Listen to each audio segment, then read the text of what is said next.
សុខតែវងវែងក្នុងភពអន្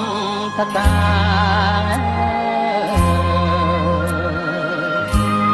យកចាញ់យកឈ្នះក្នុងអនត្តាមិនគិតអាត្មាកាយមិនមែនកាយ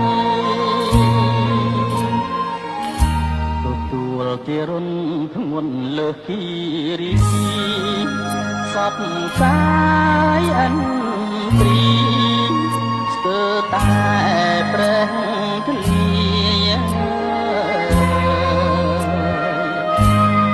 រងគ្រោះគ្រោះស្នេហ៍ផ្ដន់ពីរូបកាយប្រែคล้ายឃ្លាតឆ្ងាយឆ្ងាយពីស្រីថ្លៃ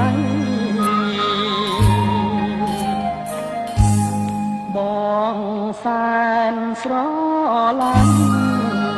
អាណិតអូនណាស់ដោយបងដឹងច្បាស់ថាអូនភក្តី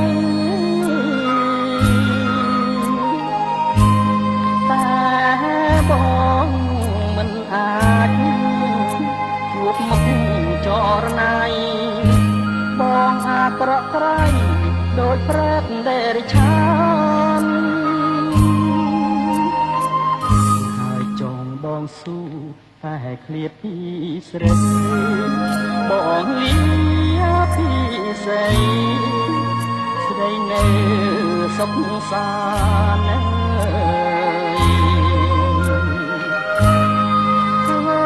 ម្ដេច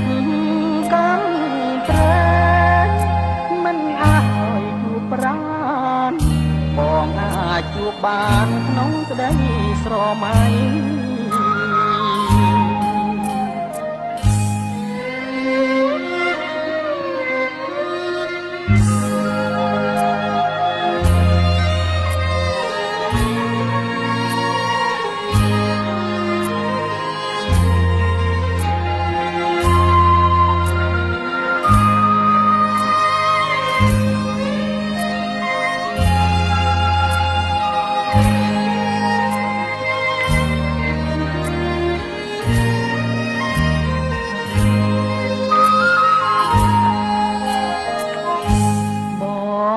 សែនស្រ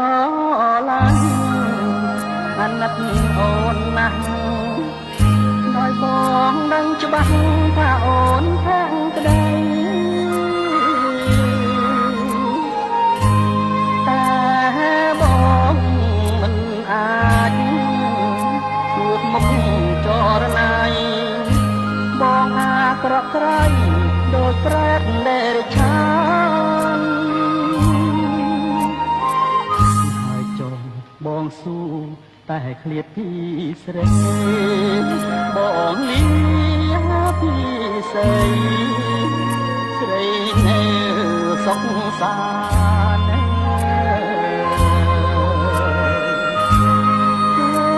មិនដែលកំ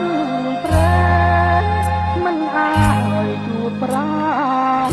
បងថាជួបបានក្នុងក្តីស្រមៃ